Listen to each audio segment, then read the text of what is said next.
A brief note on using solar and batteries as generic power sources. Over the last few years of work at Terraform Industries, we've developed several useful heuristics to understand how rapid progress in solar and battery costs will change industry. This includes the bifurcation of industry between low capex, high energy material processing, i.e. synthetic fuels, and high capex, high utilization end uses, e.g. data centers. This is important because energy abundance is key to growing prosperity. Dotted lines by Jesse Pelton. Solar panels are a revolutionary technology, one in which manufacturing creates energy as an output, not merely an input. Inert glass rectangles that, placed on the ground, print out wealth at roughly 100 times the rate of the best farmland. We should deploy as many as we can. To catch you up, here are some charts of recent progress. Since 2009, solar has been on a tear, getting 44% cheaper per doubling of cumulative deployment, and coming down in cost roughly 15% per year. Last year, we deployed 446 gigawatts worldwide, equivalent to the global nuclear fleet, and about 1 megawatt per minute. And this year, China alone deployed 160 gigawatts in just the last 9 months. All indications are that this trend continues. Indeed, since I made this chart earlier this year, the cheapest panels have fallen to just 7 cents per watt, considerably below trend. Meanwhile, the complementary technology of batteries has also continued its crushing progress, cutting 23% of costs per doubling of cumulative deployment, and recently hitting lows of just $45 per kilowatt hour, a previously unthinkable price. I became interested in the general trade-off between solar overbuild, battery allocation, utilization, and capex, and set out to solve the problem. First, I downloaded some publicly available data on real-world solar performance.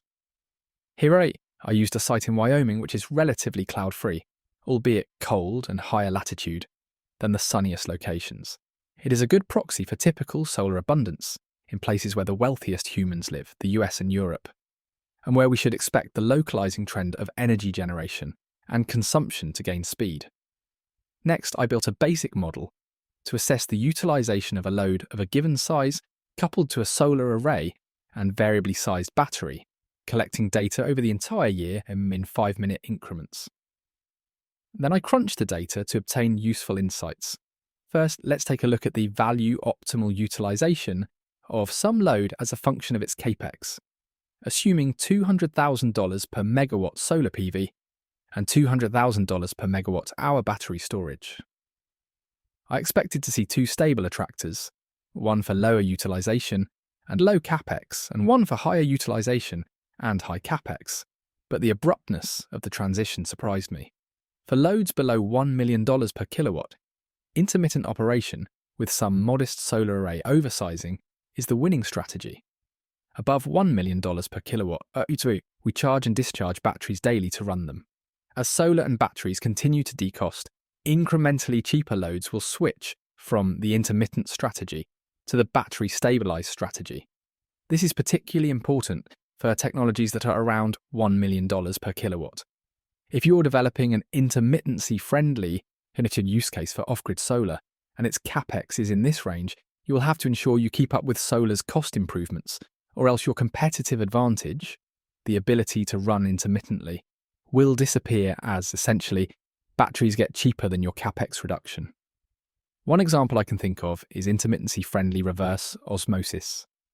Desalination gear. RO typically costs roughly $2 million per kilowatt, placing it firmly in the battery-backed strategy. One could imagine investing billions of dollars to build a cheaper RO plant that was also intermittency-friendly, but it would be a race against solar and battery cost progress, which is up to 20% per year.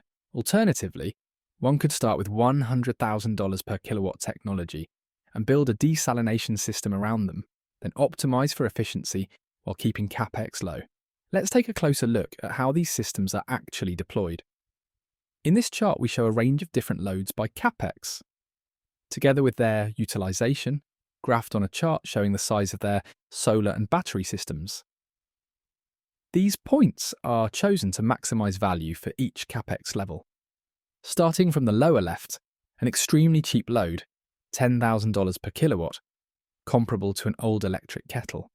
is best run with a solar array of equivalent size and an average utilisation of just 0.21.